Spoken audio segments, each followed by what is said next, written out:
Well, good morning, FCCT. How's it going today? Good, good. Well, I hope you guys have a lot of energy because we have lots of pie to eat later on. I found out in preparation for our pie bake-off that the average American eats a shockingly low number of slices of pie in a year. Shockingly low. And all I have to say is we can be above average. I want to challenge us. I won't tell you what it is because there's a little trivia thing that's going to go on in there that I don't want to give you the answer. But just to say, I was shocked at how low it is, and I know we can do better. So join us in doing better today. I also want to let you know, we had some announcements this morning of things that are coming up. But I also want you to know that coming up in August, it wasn't announced today, but coming up in August, we have the return of the dodgeball tournament. There was a lot less excitement about that than I was expecting. Are you guys still recovering from all the injuries of the past? Is that what's happening? The dodgeball tournament is something that you're either going to love or you're going to go to the hospital. Either way, right? We're okay with either outcome.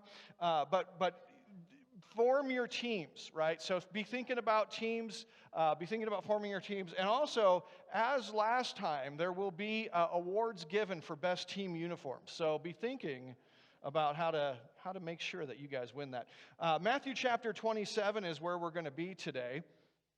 And before we get to that, I want to talk about, I heard the story of two different people this week. One of them I had heard before, the other one I had not.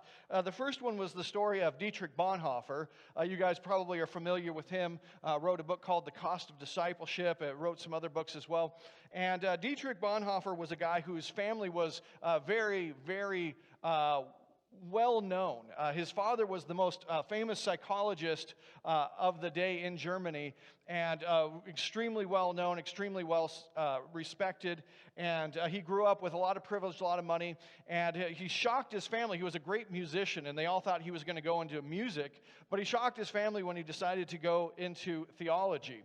And he spent some time after he got his doctorate, his first doctorate, he spent some time teaching students, and spent some time doing that in London, and also had invitations to go to the United States, really had a lot of different opportunities. This was as Germany in the late 1930s was falling into the grip of Nazism and in the grip of Hitler. He saw what was happening in his country. He saw the problems going on, and he had all kinds of opportunities to be overseas and to not be in Germany. And in fact, as things started to get really bad and as war became a reality, he had the opportunity to be in America and left because he knew he needed to be back home trying to help the people that he loved, his fellow countrymen. And he actually did something surprising, which is he joined the secret police. Nobody expected him to do that. But the reason that he joined the secret police was so that he could be a double agent.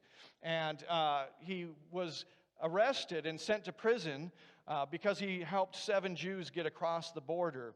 And when they found out about that, they sent him to prison. It wasn't enough to get him a death sentence, but it was enough to send him to prison. However, you guys might have seen the movie Valkyrie, and in that movie it talks about a plot to kill Hitler. And there was quite a number of people that were involved in kind of an ongoing plot to try to assassinate him. And Dietrich Bonhoeffer was one of the conspirators in that. When the plot failed, people were captured and they were tortured and made to speak. And in doing so, he was revealed as one of the plotters. And so just a few days before the Allies took over the area where the prison that he was held at, a couple days before they got there, he was executed. And he wrote that a Christian's job, a Christian's duty, was to be among his enemies. That a Christian's duty was to serve his God in whatever way that God had seen fit for him to serve. That his ultimate role was to serve God by serving the people that he was around. And it was said by those who were in prison with him that he was a constant source of faith and inspiration for them. I want to also talk about another young man who went to prison also around a murder.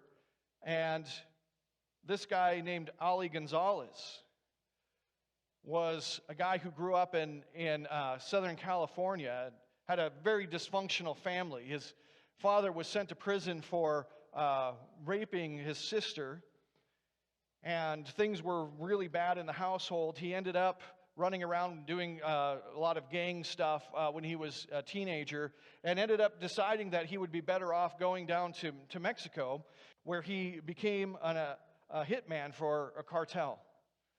And probably has killed around 70 people. Ended up going to prison for about 6 years for murder. And took part in a couple of prison riots where many people were killed, was able to finally get released. And upon getting released, was back into the employ of a cartel. And one day he realized that his life was completely empty and meaningless. He said that he realized that he had to get away from his life, but that the cartel would never let him. And so he left everything behind. He left a car full of drugs and full of cash and full of weapons, and he just walked away from it and went to a region of Mexico where he was unlikely to be found. And what he does now is that he works with youth, teaching them boxing. He said he wants to be somebody who's there for those who don't have a father in their household, one who can warn them about the dangers of taking the wrong path in life. Now, I don't want to paint a rosy picture of Mr. Gonzalez. He is largely unrepentant.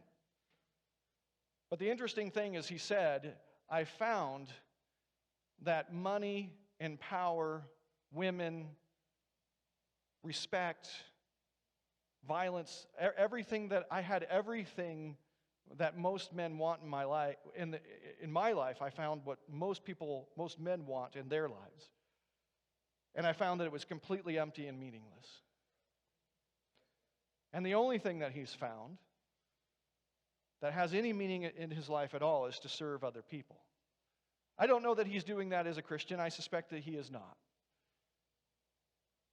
But he has found that the only thing that brings him any joy, has any meaning or purpose for him, is serving others. I want to talk today about serving and kingship. And I want to start with Matthew chapter 27, starting in verse 27 and going through verse 31. It says, the soldiers of the governor took Jesus into the governor's headquarters, and they gathered the whole battalion before him.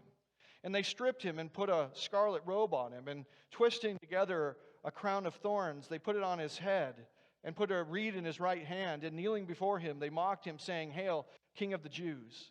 And they spit on him and took the reed and struck him on the head. And when they had mocked him, they stripped him of the robe and put on his own clothes and led him away to crucify him. Jesus understood something about kingship that most people never learn. And I want to look at that today. And we're going to look at it in three different areas. We're going to talk about service and the cost problem, also known as easy listening is dumb. You don't have to agree with me on that part of it. Easy listening is dumb. Secondly, we're going to talk about service and the price of fear. And lastly, we're going to talk about service is the price of the crown. So let's talk about service and the cost problem.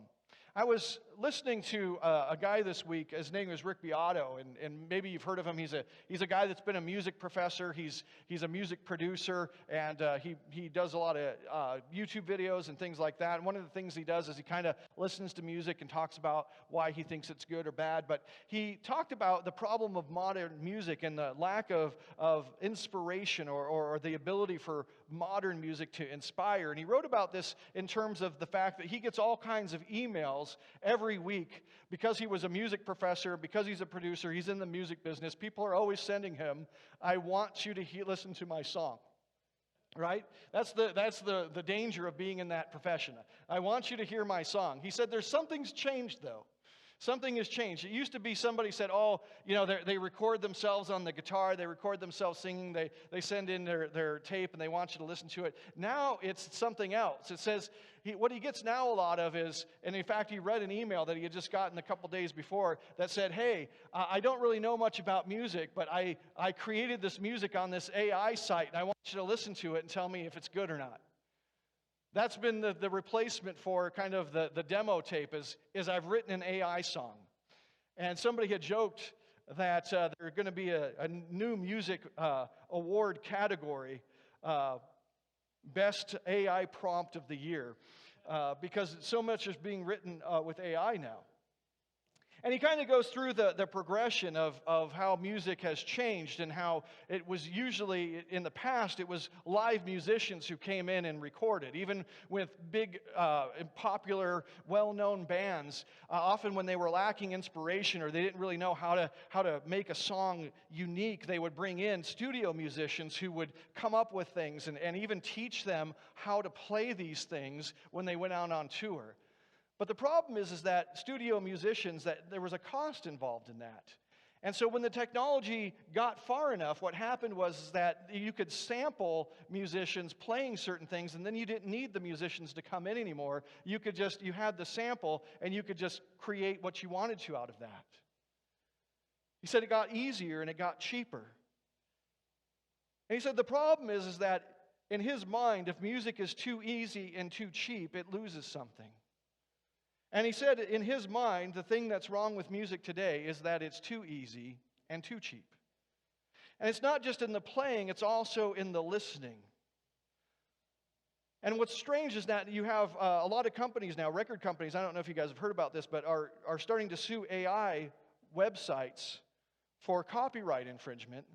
Because what's happening now is that these AI companies are giving their AI machines access to all of the music that comes under these record labels in order to learn. And so what's happening is that these AI machines then, when you go and create your AI songs are actually drawing from all the music that's been played throughout the years that these record companies own.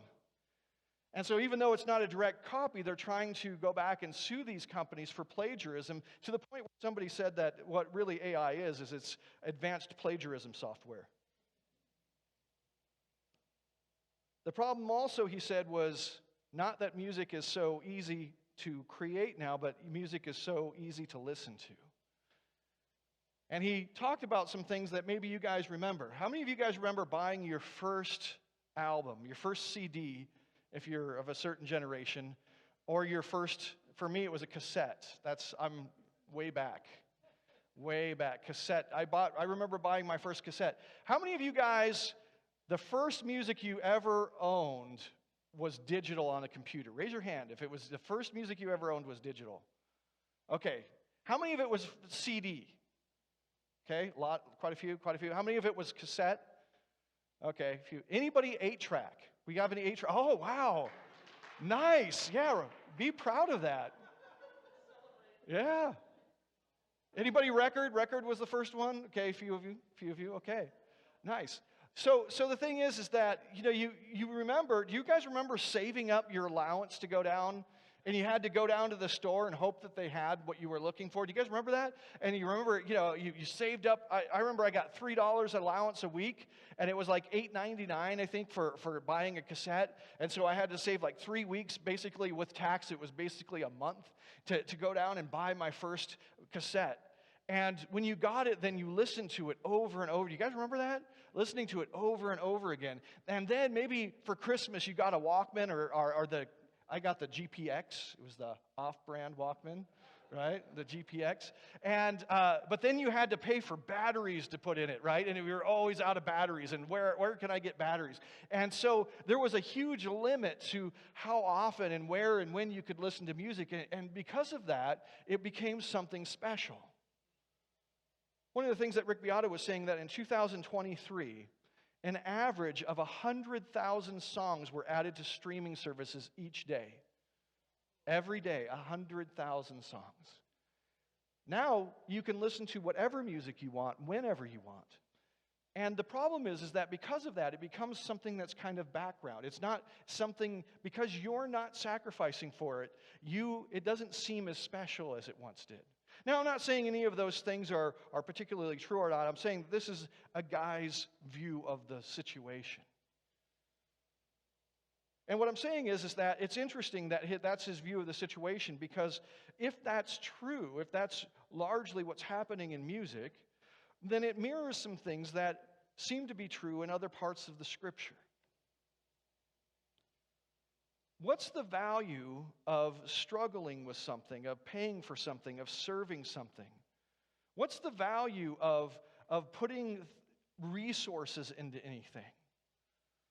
Well, from a biblical perspective, what happens is whenever you serve something, whenever you sacrifice for something, what you're doing is you're valuing that thing.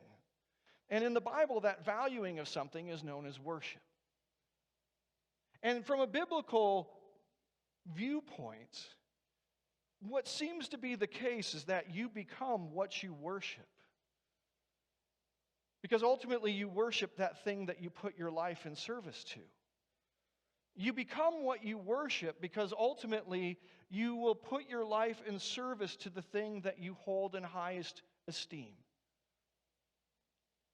When you put your life in service, you transform your life. And so it's natural that whatever you have come to worship in your life will change you, and you will become just like what you worship. Now, the problem is this, that we all have to deal with limits. And this is one of the most maddening parts of life. It's like we're all struggling with our limits all the time. How many of you guys ever feel the rush of not having enough time? Anybody ever feel that? Ever in your life? You're sitting there and you stress yourself out because you realize you only have so much time to get something done and it's not working out the way that you wanted to. And so you're looking at the time, you're looking at the clock, you're trying to figure out how you're going to get the things done you need to get done. You're struggling with the limits of the time that you have. Sometimes we struggle with the limits of our strength. Sometimes we struggle with the limits of our courage. Sometimes we struggle with the limits of our money, of our wisdom. We all have limited resources, and all of us have to choose how we're going to use it. And it's important to understand that those limits are what makes sacrifice and therefore worship possible. You see, the problem is that if you didn't have any of those limits, you couldn't really value anything over anything else, right? Because nothing would be costly to you. Imagine that you had all the time in the world. What would it mean that you gave some of that time to something? It would mean nothing because there's an unlimited supply. It's kind of like if you guys remember playing video games when you grew up. How many of you guys ever looked up the cheat codes? Anyone? Any cheat coders out there? A few?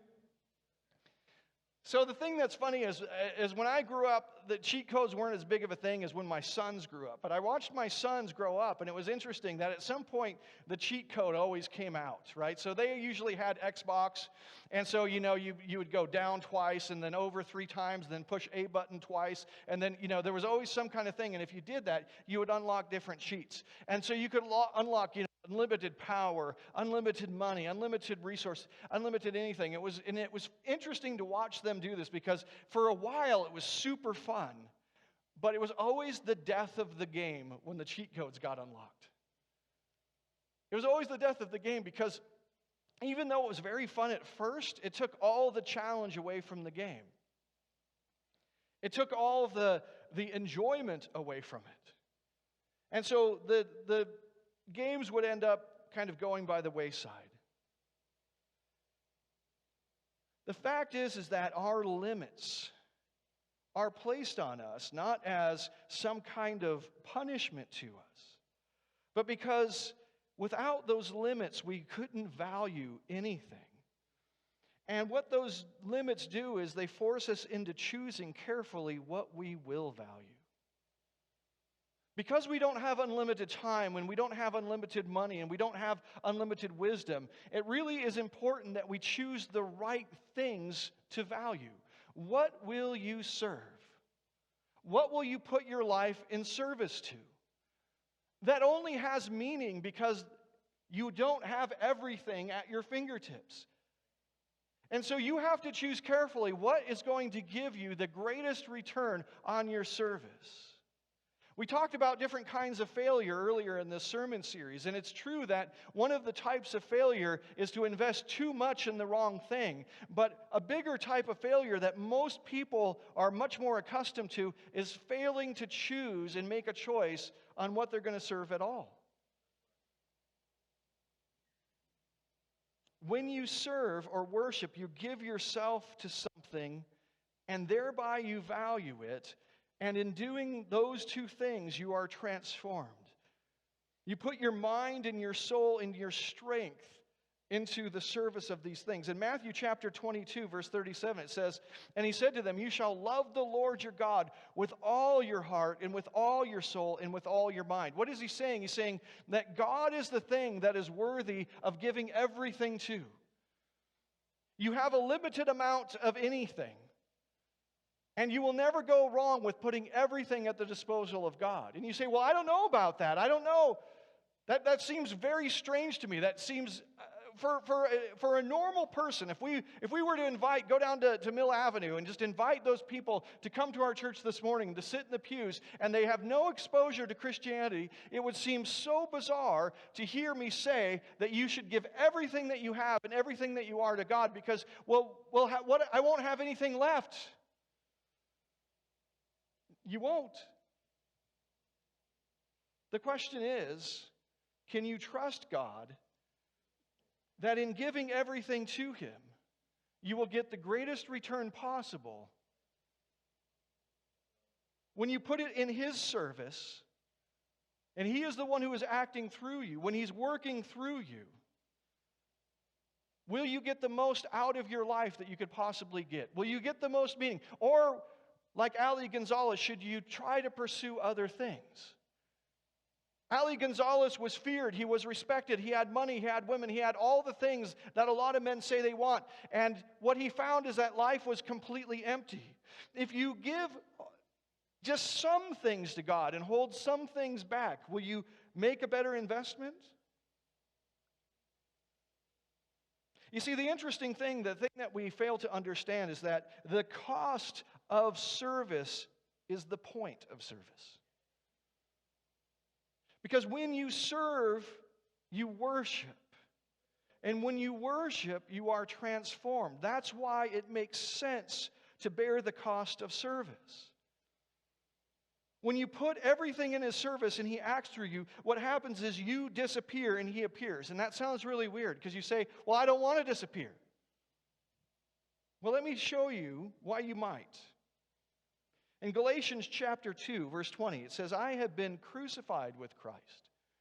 It is no longer I who live, but Christ who lives in me.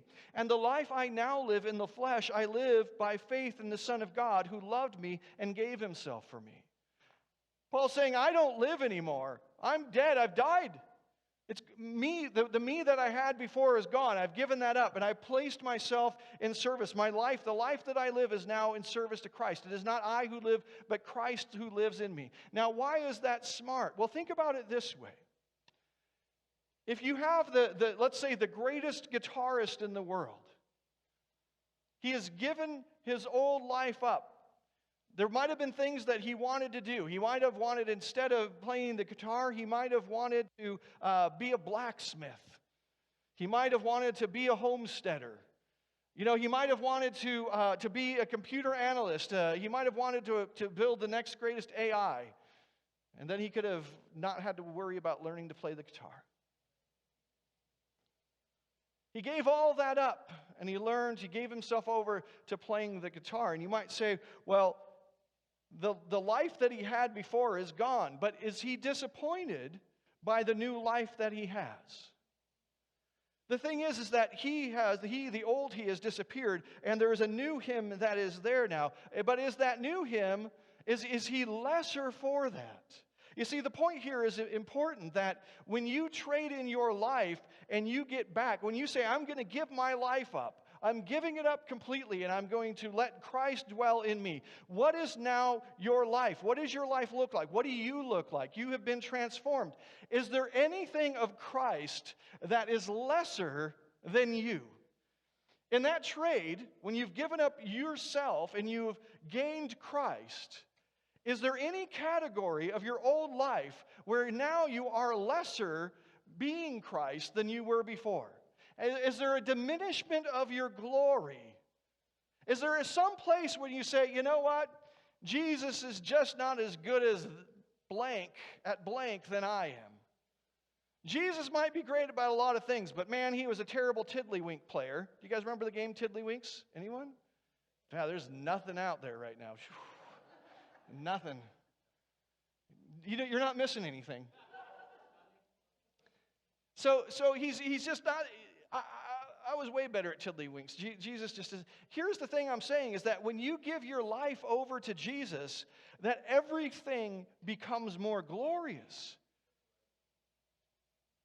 There's nothing, the car, it's like having a car that does nothing better than the car you're trading in for. And so when you're trading, you still have a car, but now it's more glorious, it's better in every single way. You see, the thing is that there's nothing, all glory on earth and in heaven has been given to Jesus. There is nothing that you will lack. There is nothing that you will miss. There is nothing that you will say, man, I wish I hadn't done this. Is it like getting absorbed like into the Borg? No. Because some people will think that, right? If I give myself up, this sounds really weird. It sounds like I'm not gonna be mean. I'll cease to exist. That's not what it is. It's not like that at all. In fact, just look at Jesus if you want to know what it's like. Jesus said, I only do the will of my Father. Was Jesus lacking in personality? When you read the Gospels, was Jesus just dull? Nobody wanted to be around that guy. Man, he was just awful. You know, we have this view of like a religious person, a super religious person. And the problem is that when you read the Gospels, Jesus is nothing like what we think that he would be like. Jesus says, I can do nothing but what I see my Father doing. Jesus is giving up everything to reveal the Father. And is he diminished by that? Or is he glorified by it?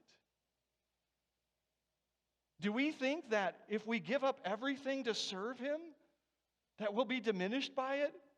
Will we become less joyful? Will we become less full of peace? Will we become less patient? Will we become diminished in any way? Or will we find that in giving ourselves up for Christ, that in every way we have become exactly who we were created to be? That every aspect of who we are is now glorified and intensified in only the best ways possible.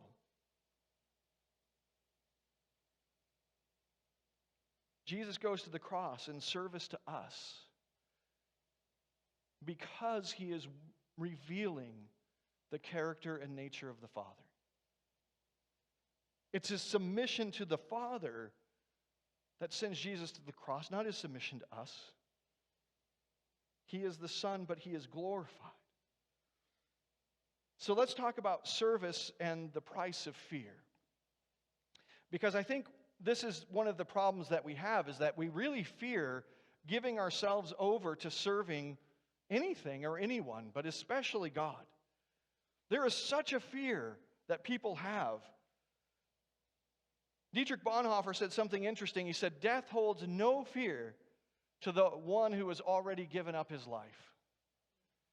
When Dietrich Bonhoeffer, according to the other prisoners that were with him, he never seemed to be in fear of where he was. He never seemed to be in fear of what was coming. He knew what was coming. He wasn't deluded about what the end would be, but he didn't fear it at all. In fact, on the day he was taken away to execution, it said that he was ministering to the other prisoners there, trying to help them rally their spirits and have faith. He didn't fear where he was going because he had already given up his life. You see, when you have given up what you want and what you're going to make out of it, and you placed it in the hands of God, then you don't have to fear because your trust is in him. Your trust in whatever he has for you is going to be better than what you would have chosen for yourself. Even though he had many chances to stay away from Germany, had many opportunities to stay overseas, he chose the path that he chose because he knew it would glorify God. And it would be the most loving, most glorious path for him as well. In Matthew chapter 25, verses 24 and 25, it says about the parable of the talents, that he also who had received the 1 talent came forward saying, Master, I knew you to be a hard man, reaping where you did not sow and gathering where you scattered no seed. So I was afraid and I went and hid your talent in the ground. Here you have what is yours. I think that this 1 talent guy is representative of most of us most of the time. We're afraid of giving everything to God, and so we hold something back. And you might say, well, what do we hold it back for? Nothing. Nothing. We want to hold on to ourselves to save some of ourselves from giving up too much because we're so afraid of losing ourselves. We're so afraid of losing what is us. We're so afraid of not being all we could be. We're so afraid that in the deal we'll get somehow shorted. It all comes from the fear of giving ourselves to the wrong thing, and that is a valid fear with everything except for God. We don't want to make an investment that's not worth it. But here's the problem. Because we're so afraid of that, we either invest ourselves in the wrong things, or what's more typical is we don't invest ourselves in anything. And the problem is that we think we can hold on to it, but we really don't. How many of you guys have ever bought something, some piece of equipment, something, and maybe it was pretty nice, maybe it was a camera, or maybe it was something like that, and you thought to yourself, well, I don't really have a use for it right now, but I'll put it aside, and then, at some point I'll get back to it. And then you get to the point where you realize that thing, you weren't really saving it for anything, that in the interim it's become kind of worthless. Has that ever happened to any of you guys?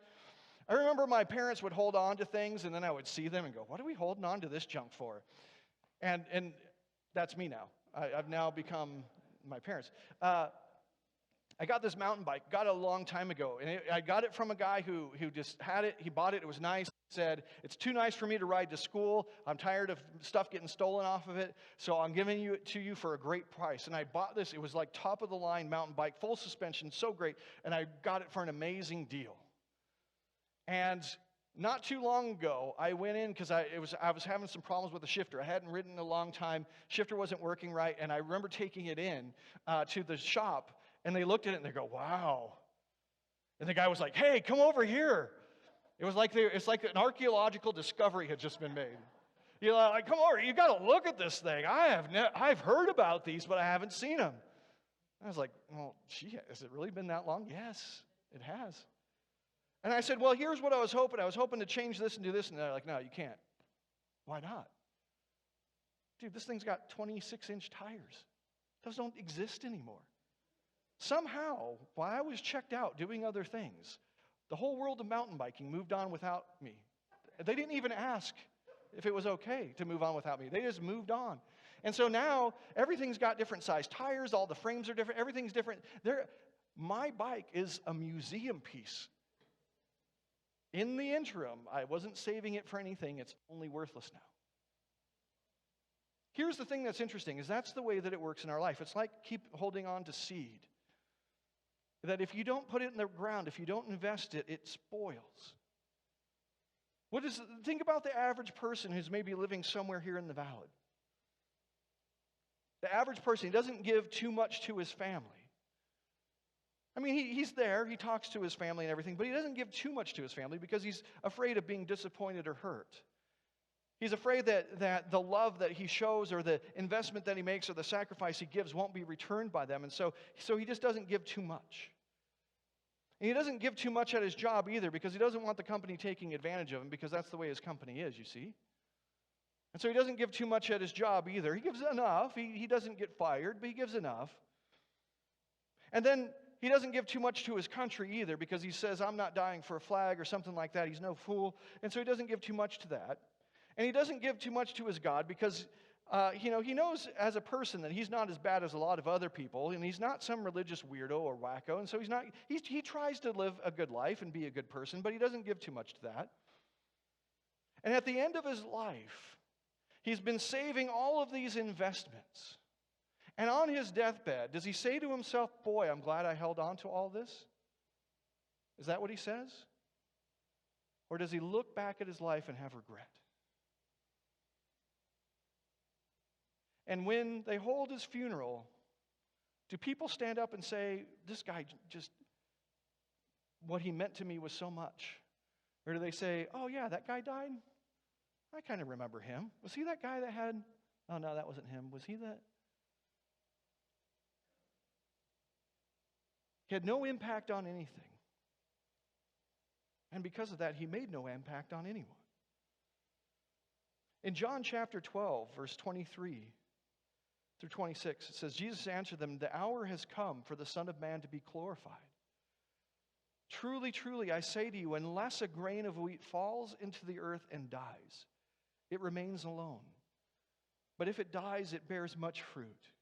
Whoever loves his life loses it, and whoever hates his life in this world will keep it for eternal life. If anyone serves me, he must follow me, and where I am, there will be my servant also. If anyone serves me, the Father will honor him." You see, if you love your life and you try to hold on to it, he's saying you're just going to lose it. It's going to amount to nothing. But if you hate your life, meaning if you don't value it, but you value Jesus instead, and you follow him, then what happens? Where he is, there you will be also. Well, where is Jesus? He's at the right hand of the Father. He's being glorified. And so it's important for us to understand that when we look at our lives, we really have a choice, and that choice is invest your life in service or watch it spoil.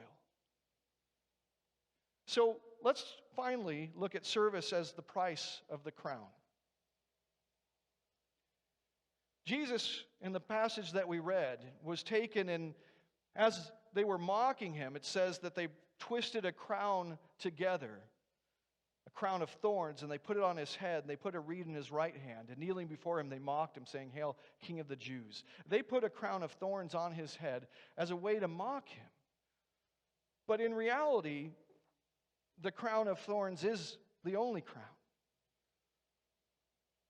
You see, there's a disconnection in our world today between the head and the body, and you see it all over the place. I was kind of amused to see that McDonald's had recently come out, the founder of McDonald's had come out because people were getting mad at the prices escalating, and he was like, no, they haven't escalated that much. It's not that expensive. What you heard isn't true. But the problem that he had was that people kept pointing out that in the last year that McDonald's had made a record, the corporation, now this isn't the individual franchisees, but the corporation itself had made a record $14 billion in profit. Not 14 billion, but 14 billion in profit. And so all of his words seemed kind of hollow. I've noticed that people seem to notice that all over the place, every last penny is getting squeezed out of them. I was recently talking to somebody who had moved into an apartment. And I remember when I moved into an apartment, you paid your rent and you paid your utility bill, and that was it. And that's not the way that it works now for a lot of people. You move into apartments, and then everything is a charge on top of what they told you the rent was going to be. Oh, we have a concierge, service that cleans up the hallways and takes any trash out that you might want. You have to pay for it, whether you want to or not, but it's not included in your rent. Oh, and if you want to park, we have covered parking, and that's $75 a month. I remember when I moved into an apartment, we got a covered spot for free. It was just, you had to park somewhere. Nope, not anymore. And also, the thing that you have to understand is that a lot of the parking spots that aren't covered, that are close to the doorways, those actually are reserved for people who pay for them. So now, not just the covered parking costs you money, but the regular parking costs you money, unless you can find one of the few spaces that they're not monetizing. Have you guys noticed this trend? What's happening here is an important thing to really understand, that there's a disconnect between the head and the body. And what I mean by that is that in leadership, there's two ways to go about leading. One is to see what you can get out of those that you're leading. The other one is to see what you can give to those that you're leading. The world is full of two big dictators that live in palaces while their people live in squalor.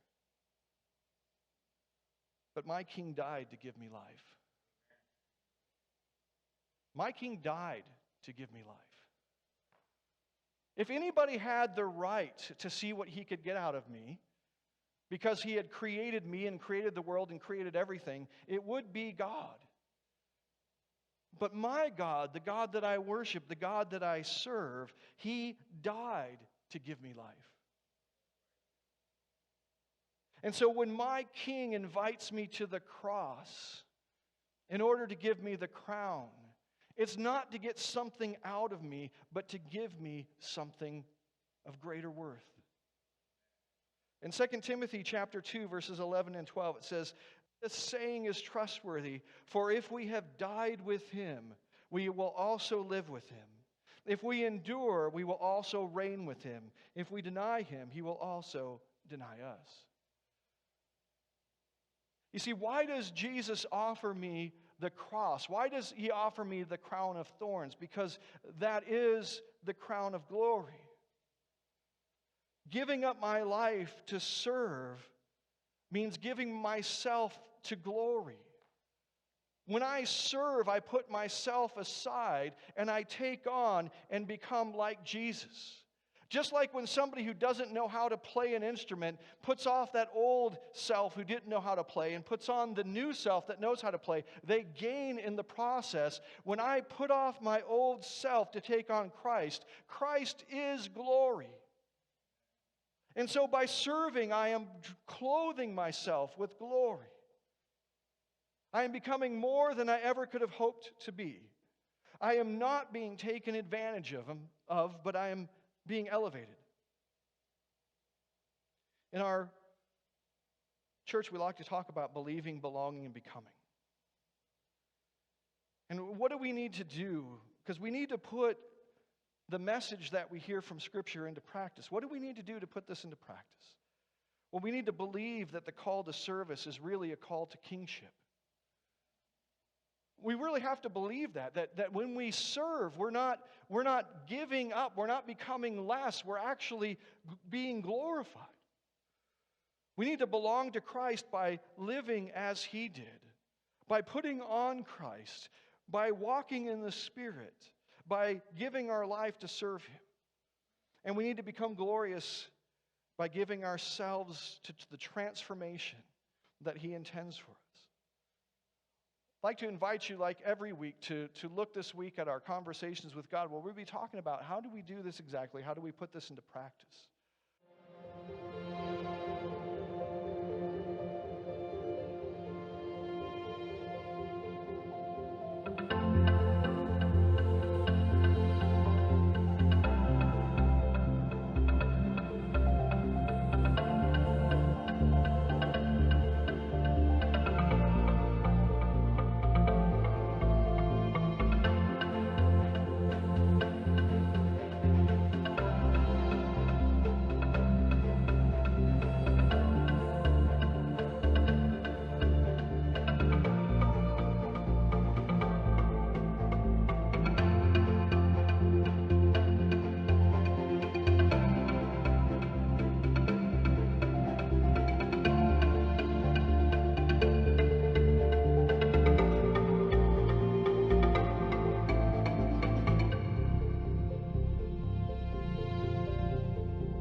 Thanks for joining our worship service today. Please follow us on our Facebook page, where you can let us know about any needs or prayer requests you may have and keep up with the latest church news and events. You can also check out our past lessons and videos by visiting our YouTube channel. At First Christian, we strive to be the presence of Christ in the world by helping others to believe in God's love for them, to belong to his church, and to become like Christ in their lives. If you would like to support us in our ministry, you may do so by giving online through our website at fcct.org or by mailing checks to the church. Have a great week.